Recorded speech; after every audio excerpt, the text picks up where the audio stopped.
लगता है कि भाजपा के समझ में आ गया है कि राजस्थान में वसुंधरा राजे को आगे किए बिना बात बनने वाली नहीं है। पहले उन्हें पार्टी में इग्नोर किया जाता रहा, लेकिन पिछले कुछ दिनों से राजस्थान में वो भाजपा के सभी बड़े जो नेता हैं उनकी सभाओं में देखी जा रही हैं। बाकायदा मंच पर उनका भाषण भी करवाया जा। भाजपा अध्यक्ष जेपी नड्डा की आम सभा में भी रविवार को ऐसा ही हुआ। नड्डा ने इस सभा के अंदर कोई नेतृत्व वाली जो यूपी है उसको नई परिभाषा दी। उन्होंने कहा यूपीए का मतलब उत्पीड़न, पक्षपात और अत्याचार। हालांकि इस सभा में मुख्यमंत्री अशोक गहलोत पर कई तरह के आरोप लगाए गए, लेकिन सीधे उन पर कोई आरोप नहीं लगाए। वसुंधरा राजे ने पेपर लीक मामले को लेकर गहलोत सरकार पर आरोप लगाया। कुल मिलाकर पूर्व मुख्यमंत्री वसुंधरा राजे का महत्व भाजपा को अब समझ में आने लगा है, क्योंकि आपने पिछले कुछ दिनों पहले जब उदयपुर के अंदर जो अमित शाह की सभा थी उसके अंदर में देखा था कि मंच पर वसुंधरा राजे बैठी हुई थी। जब अमित शाह ने देखा कि उनका भाषण नहीं करवाया जा रहा है तो उन्होंने खुद ने कहा कि पहले वसुंधरा राजे का भाषण करवाओ।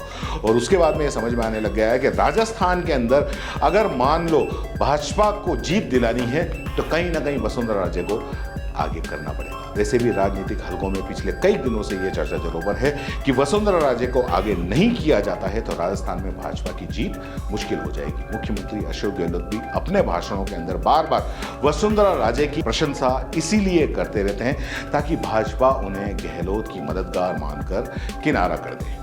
गहलोत चतुर राजनेता हैं। वे जानते हैं कि उन्हें चुनावी सफर में किसी से खतरा है तो वो सिर्फ एक है और वो है वसुंधरा राजे।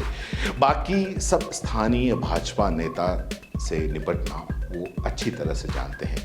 नहीं सहेगा राजस्थान। ये अभियान भाजपा का जो चल रहा है, यहाँ विधानसभा क्षेत्र चौपाल, ढाली और वार्ड स्तर पर धरना प्रदर्शन की तैयारी की जा रही है जो आज से है, जहाँ राजस्थान भाजपा गांव-गांव और ढाणी-ढाणी तक ये सब करने जा रही है। वहीं मध्य प्रदेश में कांग्रेस बिल्कुल सुस्त पड़ी हुई है।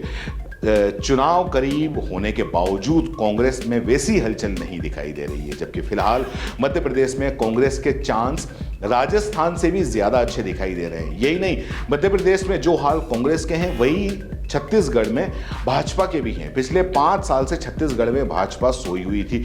जब चुनाव सिर पर आकर खड़े हुए हैं तो वहां भाजपा की नींद अभी भी पूरी तरीके से नहीं खुली है, ऐसा लगता है। अब देखना यह है कि कांग्रेस और भाजपा दोनों में से कौन यहां पर बाजी मारता है। राजस्थान में, जिस राजस्थान में हर बार सत्ता बदलती है, वहां इस बार इतिहास बदलने वाला है, ऐसा लगता है। वो बदलेगा या नहीं बदलेगा। यह मध्य प्रदेश जहां लगभग 20 साल से भाजपा सत्ता पर कायम है, वहां सत्ता परिवर्तन होने वाला है, ऐसा लगता है। लेकिन होगा कि नहीं होगा, या छत्तीसगढ़ में कांग्रेस फिर सत्ता में आने वाली है या नहीं आने वाली है, ये धीरे धीरे आपको चुनाव के बाद में पता चल जाएगा।